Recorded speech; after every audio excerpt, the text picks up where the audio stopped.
झाली पाहिजे। या संपूर्ण घटनांची त्या ठिकाणी कशा पद्धतीची सुरुवात झाली, कोणाकोणाची त्या ठिकाणी चुकी आहे आणि केवळ त्या ठिकाणी जातीय दंगल घडवून आणण्यासाठी काही असामाजिक तत्वांनी त्याचा फायदा उचलला का आणि पोलीस यंत्रणा या पद्धतीने कशा पद्धतीने त्या ठिकाणी कार्यरत होती याची संपूर्ण चौकशी झाली पाहिजे। आणि म्हणून दोन्ही सदस्यांनी या ठिकाणी जी सूचना दिलेली आहे ती मान्य करून या 289 च्या माध्यमातून या ठिकाणी चर्चा झाली पाहिजे अशी मागणी मी या ठिकाणी करतोय। सभागृहाचे नेते आणि उपमुख्यमंत्री एकनाथ शिंदे साहेब, 289 मध्ये आपलं नाव नाहीये आणि म्हणून अध्यक्ष महोदय निवेदन करतो। निवेदन सभापती महोदय, दिनांक 17 मार्च 2025 रोजी नागपूर शहरात घडलेल्या घटनेच्या अनुषंगाने मी या ठिकाणी निवेदन करू इच्छितो। काल दिनांक 17 मार्च 2025 रोजी सकाळी 11:30 वाजता नागपुरातील महाल परिसरात विश्व हिंदू परिषद बजरंग दलाच्या कार्यकर्त्यांनी औरंगजेबची कबर हटाव असे नारे देत आंदोलन केलं। हे आंदोलन करताना त्यांनी गवताच्या पेंड्या असलेली प्रतिकात्मक कबर जाळली। या आंदोलनानंतर गणेशपेठ पोलिसांनी आंदोलकांवर अपराध क्रमांक 114/2025 नुसार भारतीय न्याय संहिता 299 37/1 3 सह 135 महाराष्ट्र पोलीस कायदा अन्वये गुन्हा दाखल केला। आंदोलकांवर दुपारी 3:09 वाजता हा गुन्हा दाखल झाला। त्यानंतर सायंकाळी एक अशी अफवा पसरली की सकाळच्या आंदोलनामध्ये जी प्रतिकात्मक कबर जाळली त्याच्या कापडावर धार्मिक मजकूर होता आणि अत्तर रोड मधील नमाज आटपून 200-250 जमाव नारे देऊ लागला। याच लोकांनी आग लावून टाका, जला दो, खत्म कर दो असं घोषणा देऊ लागले। असे हिंसक बोलणे सुरू केल्याने पोलिसांनी त्यांना हटवलं, बळाचा वापर केला। यापूर्वी बजरंग दलाच्या कार्यकर्त्यांविरुद्ध तक्रार द्यायची आहे अशी मागणी करण्यात आल्याने त्यांना गणेशपेठ पोलीस ठाण्यात आणण्यात आलं। त्यांची तक्रार ऐकून घेण्यात आली। एकीकडे पोलिसांची कारवाई सुरू असताना दुसरीकडे हंसापुरी भागात 200-300 लोक हातात काट्या घेऊन दगडफेक करू लागले। त्यांच्या तोंडावर फडके बांधले होते। या घटनेत 12 दुचाकींचं नुकसान झालं। या घटनांमध्ये काही लोकांवर घातक शस्त्राने वार करण्यात आले, घरांवर दगडफेक करण्यात आली। तिसरी घटना भालदारपुरा भागात सायंकाळी 7:30 वाजता झाली। 100-200 लोकांचा जमाव तिथे होता। येथे पोलिसांवर हल्ले झाले आणि त्यामुळे अश्रुधूर आणि सौम्य बळाचा वापर करावा लागला। या घटनेत क्रमांक 1 क्रेन, 2 JCB, काही 4 चाकी वाहनं जाळण्यात आली। या संपूर्ण घटनेमध्ये सभापती महोदय 33 पोलीस जखमी झालेले आहेत। यामध्ये 3 पोलीस उपायुक्त दर्जाचे अधिकारी आहेत, ते गंभीर जखमी आहेत। दगडफेक केली आणि कुऱ्हाडीने देखील त्यांच्यावर हल्ला केलेला आहे। त्यामध्ये 5 नागरिक आहेत, त्यांच्यावर उपचार सुरू आहेत। एक ICU मध्ये आहे। एकूण 3 गुन्हे गणेशपेठ पोलीस ठाण्यात दाखल आहेत। तहसील पोलीस ठाण्यात 2 गुन्हे दाखल आहेत। असे एकूण 5 गुन्हे दाखल आहेत। 11 पोलीस ठाण्याच्या हद्दीत संचारबंदी लागू केलेली आहे। एंट्री पॉईंटवर नाकाबंदी। यात तहसील पोलीस स्टेशन, कोतवाली, गणेशपेठ, पाचपावली, लकडगंज, शांतीनगर, सक्करदरा, नंदनवन, इमामवाडा, यशोधरा नगर, कपिल नगर या पोलीस ठाण्यांचा समावेश आहे। SRPFच्या 5 तुकड्या तैनात करण्यात आल्या आहेत।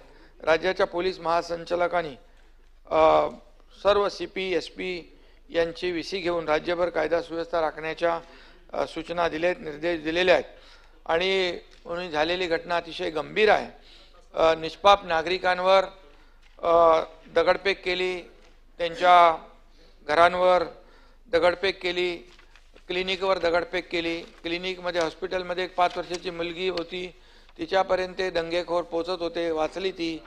त्या हॉस्पिटलमधले हिंदू देवतांचे फोटो जाळून टाकले आणि पोलिसांवर देखील हल्ला करण्याची मजल या समाजकंटकांनी केलेली आहे।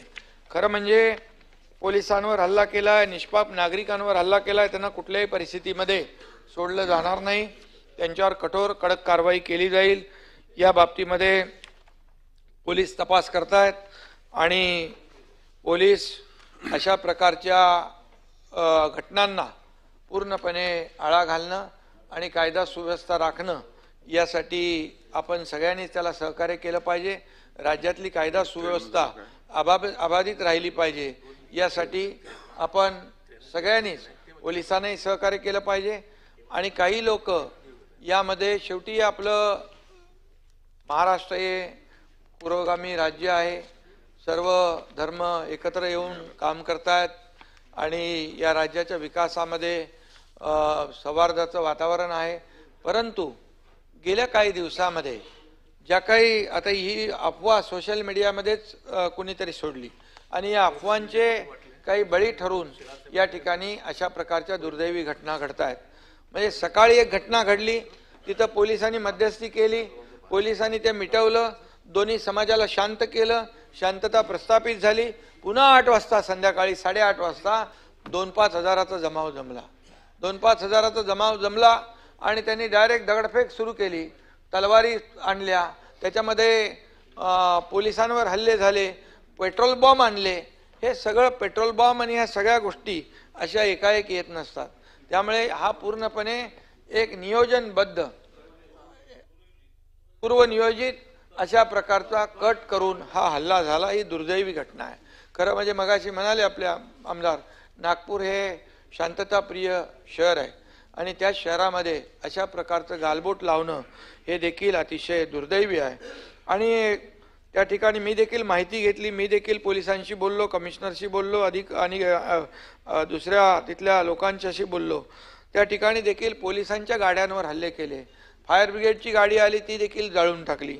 त्यामध्ये एका ठिकाणी दर दिवशी 100-150 बाईक उभ्या असतात, मोटरसायकल पार्क असतात, पण नताभाऊ तिथे एकही गाडी नव्हती त्यांची पार्किंग. म्हणजे पूर्णपणे पूर्वनियोजित हा असा प्रकारचा एक समाजकंटकाने त्या दिवशी कालचा जो आहे तो कट केलेला आहे. आणि म्हणून या संपूर्ण ह्याच्यामध्ये चिटणीस पार्क, हंसापुरी, मोमिनपुरा, महाल या भागामधला हा सगळा प्रकार आहे. आणि यामध्ये खऱ्या अर्थाने तिथल्या काही महिलांची देखील आपण TV-मध्ये देखील मुलाखत पाहिली असेल. आणि खऱ्या अर्थाने त्या भागामध्ये अतिशय दंगल सदृश्य असं परिस्थिती निर्माण झाली होती. लोक जीव मुठीत घेऊन तिथं थांबले होते. आणि पोलीस आल्यानंतर पोलिसांवर देखील ज्या प्रकारचा हल्ला केला, तो हल्ला अतिशय दुर्दैवी होता. खरं म्हणजे पोलीस हे कायद्याचे रक्षण करते आहेत. ऊन वारा पाऊस कधी काही पाहत नाहीत. त्यांना सण वार उत्सव काही नसतात आणि ते आपल्या जीवाची बाजी लावून तिथे कायदा सुव्यवस्था आणि लोकांचं, नागरिकांचं रक्षण करायला उभे असतात. पण पोलिसांवरच जेव्हा सोडा बाटल्या, तलवारी, दगडविटा, पेट्रोल बॉम्ब हे टाकण्याचं जेव्हा धाडस लोक करू लागतात, तेव्हा मग या लोकांच्या बाबतीमध्ये देखील हे लोक कोण आहेत, कुणाचे समर्थक आहेत, याचा देखील विचार करण्याची आवश्यकता आहे. सभापती महोदय, गेल्या काही दिवसामध्ये आता अंबादास दानवे म्हणाले की काही लोक जे आहेत त्याच्याबद्दल अफवा करतात. पण मला एक सांगायचं आहे, मला एक विचारायचं आहे, हा औरंगजेब लागतो कोण? हा कोणाचा कोण आहे? हा औरंगजेब या महाराष्ट्राचा घास घ्यायला आला. औरंगजेब हा देशावरचा आक्रमक आहे, त्याने लुटारू आहे आणि त्यामुळे तो औरंगजेब हा औरंग्या लुटारू आहे अंबादास. आणि खऱ्या अर्थाने सभापती महोदय, तो जेव्हा आला त्यावेळेस हिंदू देवतांची मंदिरं तोडून टाकली. कुणी त्याला म्हणाला खाली कुशल प्रशासक होय. छत्रपती शिवाजी महाराजांची आणि त्याची बरोबरी केली होती. त्यावेळेस खालच्या सभागृहातल्या अबू आझमीला मी बरोबर त्याला उत्तर दिलं. दुसऱ्यांदा त्यांनी शंभूराज आणि संभाजीराजे आणि छत्रपती आपले हा औरंगजेब याची बरोबरी केली. म्हणाला कुशल प्रशासक आहे, चांगला प्रशासक आहे, त्यांनी हे केलं ते केलं. अरे असं बोलताना लाज तरी वाटली पाहिजे. हा खऱ्या अर्थाने हा आपल्या स्वराज्यावर चाल करून आलेला, स्वराज्याचा घास घ्यायला आलेला हा औरंग्या, हा मंदिरं तोडली त्यांनी, आया अब्रूंची लखतर हे केली, आया बहिणींची अब्रू लुटली. संभाजीराजे सापडत नव्हते, त्यानं निष्पाप लोकांचे बळी घेतले, रक्ताचे पाट वाहिले. आणि अशा या औरंग्याचं उदात्तीकरण करणं काय? आणि म्हणून या ठिकाणी याचं उदात्तीकरण थांबावं. जे लोक आज मागणी करतायत, जे लोक मागणी करतायत मग ते विश्व हिंदू परिषद असेल कोणी असतील यांची मागणी चुकीची आहे का? बिलकुल नाही. आणि म्हणून आतापर्यंतच्या इतिहासामध्ये अनेक देशांनी जे जे आक्रमणकारी होते त्यांच्या खुणा पुसून टाकल्या आणि ज्यांनी शौर्य गाजवलं त्यांच्या खुणा ज्या आहेत या तिथून ऊर्जा आणि प्रेरणा घेण्यासाठी ठेवल्या. आपल्या ब्रिटिश सरकारच्या काळात इथं विटीचं स्टेशनचं आपण व्हिक्टोरिया टर्मिनस होतं त्याचं छत्रपती शिवाजी महाराज केलं. या ठिकाणी एअरपोर्टचं नाव बदली केलं. आपण काळा घोडा काढला. आपण किंग एडवर्डचा पुतळा काढला. मग हे जर आहे तर संभाजीनगर आपण केलं, अहिल्यानगर आपण केलं, आपण हे धाराशिव केलं, आपण हे सगळं केलं. आणि मग मला एक सांगा, खऱ्या अर्थाने या ठिकाणी जेव्हा ज्यांनी शंभू राजांचा अनन्वित छळ केला, ज्यांनी त्यांची नखं कापली, खेचली, त्यांनी त्यांची चामडी सोलली, त्याच्यावर उकळतं तेल टाकलं, ती मीठ चोळलं, डोळे लाल लाल शिगांनी त्यांनी फोडले, जीभ कापली, अशा शंभूराजांचा अपमान अत्याचार करून धर्म बदलत नाही म्हणून बलिदान त्यांनी दिलं आणि त्यांचे तुकडे तुकडे केले. आणि असं केल्यानंतर काही लोक म्हणतात, काही लोकांनी ते काय काँग्रेसचे प्रदेशाध्यक्ष त्यांनी देवेंद्र फडणवीस आणि औरंगजेबाची तुलना केली, म्हणाले क्रूर प्रशासक काय. अरे कुठला क्रूरपणा त्यांना दिसला त्यांच्यामधला? त्यांचे काय डोळे काढले का? त्यांचे काय जीभ काढली का? त्यांचे काय कातडी सोडली का? त्यांचे काय नख कापले? काय केलं? अरे काय बोलायचं, कोणाची तुलना कोणी करायची?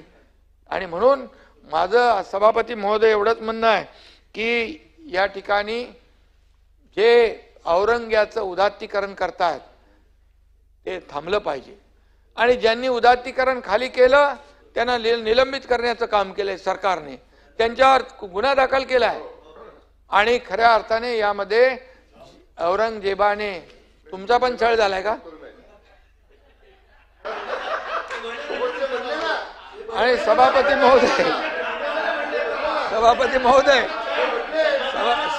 महोदय यामध्ये सभापती महोदय नाही तुमचं झालंय काय संभाजी महाराजांसारखं?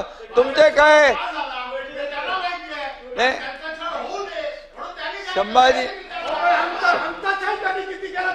संभाजी महाराजांनी 2019 मध्ये आता मी सांगतो ऐका, मी सांगू ऐकता 2019 ला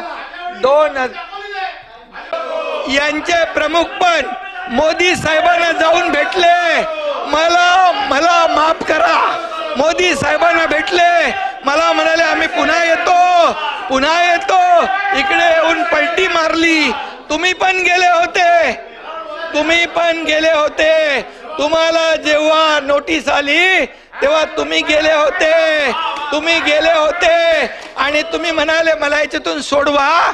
नंतर सुटल्यावर तुम्ही पलटी मारली. ही मला गोष्ट माहित आहे.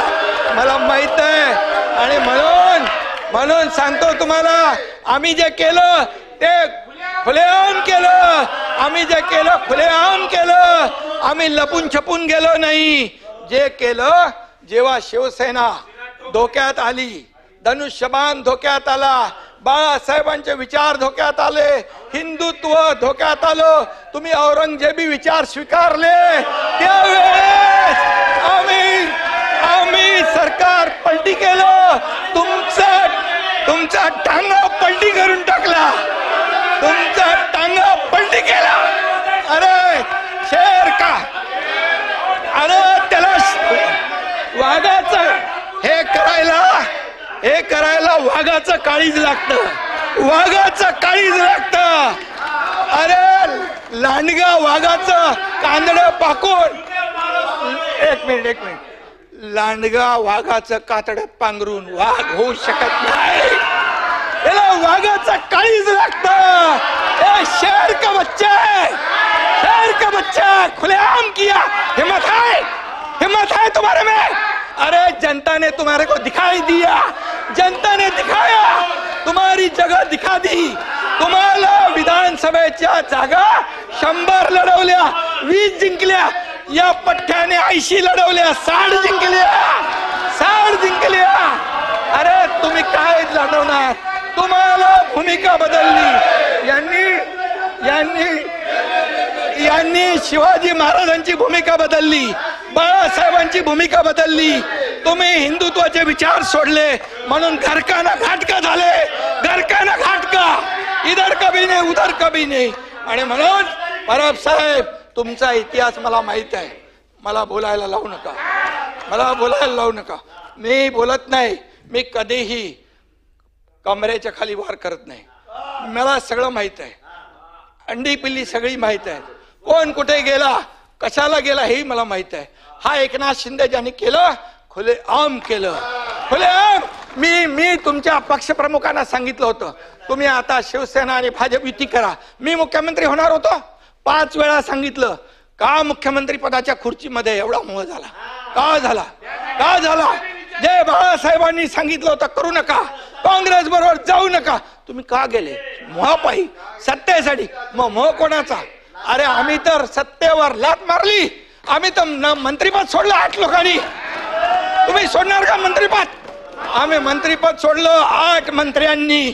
आम्हाला काय माहित होतं की आम्ही काय होणार आहे आमचं? आणि म्हणून आम्ही एकतर लढून जिंकू किंवा एकतर लढून शहीद होऊ, असं म्हणून आम्ही लढलो। तुम्ही आम्हाला काय सांगताय?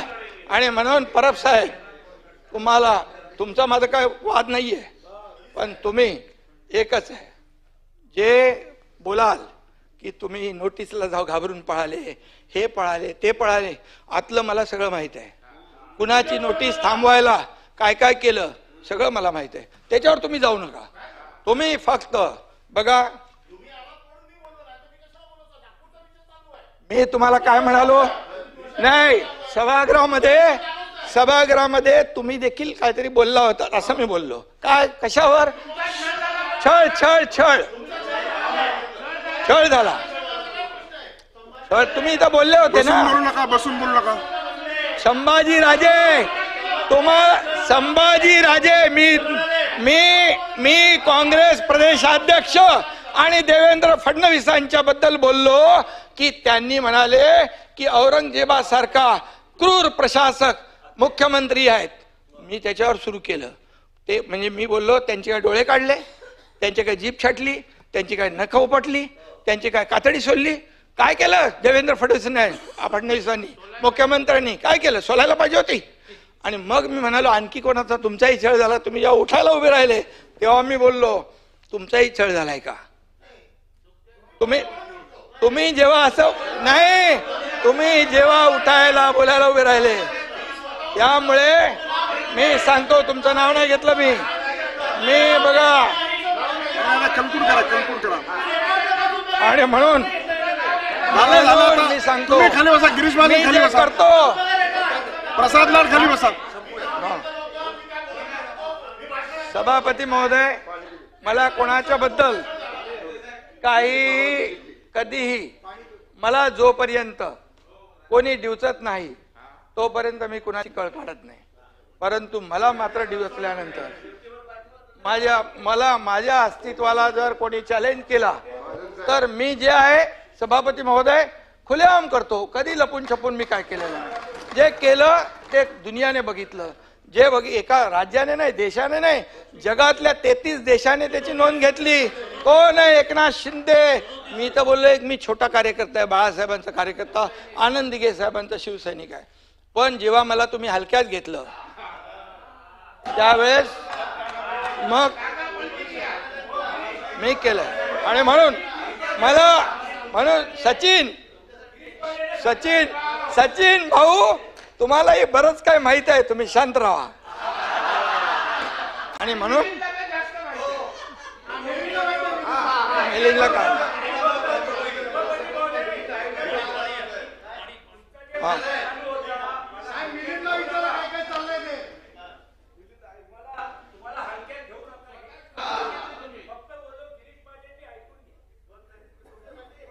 नाही, हे बघा, मी एक विचारधारा ठरवलेली आहे, हिंदुत्वाची विचारधारा. आमच्या दोन्ही पक्षाची विचारधारा एकच आहे. आमच्यामध्ये कधीही सत्तेसाठी हा एकनाथ शिंदे आपापलेला नाही. तेव्हाही मी जे केलं ते खुर्चीसाठी नाही केलं सचिन भाऊ.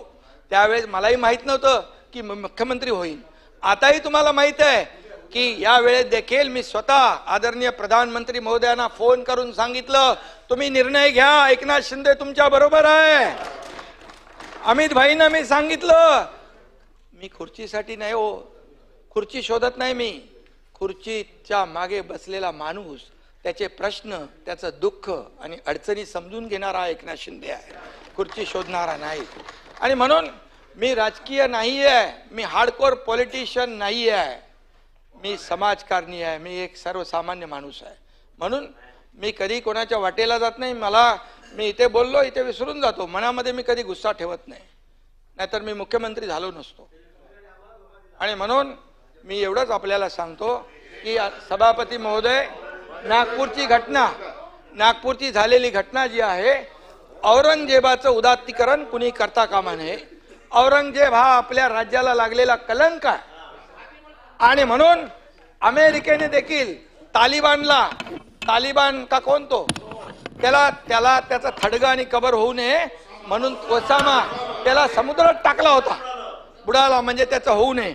आता हे कबर बिबर जी आहे ही कोणाच्या काळातली राहिली आहे? ही काँग्रेसच्या काळात. काँग्रेसने केलं, काँग्रेसने त्यांना संरक्षित केलं. अरे भाई, तेव्हा सरकार कोणाचं होतं स्वातंत्र्यानंतर? म्हणून तुम्हाला सांगतो मी, एक लक्षात घ्या. आणि म्हणून तुमच्या भाई, एक मिनिट, मला एवढंच आहे की उदात्तीकरण महाराष्ट्र सहन करणार नाही. औरंगजेबाचं उदात्तीकरण महाराष्ट्र सहन करणार नाही, एवढंच मी सांगतो. आणि काल झालेली नागपूरची घटना अतिशय दुर्दैवी आहे. ज्यांची मदत पोलिसांवर हल्ला करण्याची झालेली आहे, त्यांना रोखोक त्यांचा हिशोब केला जाईल आणि त्यांना माफ केलं जाणार नाही, एवढंच मी या ठिकाणी सांगतो. धन्यवाद. नियम 93 अन्वये आज प्राप्त झालेल्या 11 सूचना आहेत. मला वाटतं 289 सरकारचं मत आलेलं आहे. आता आपण त्याच्यामध्ये पुढे जाऊया.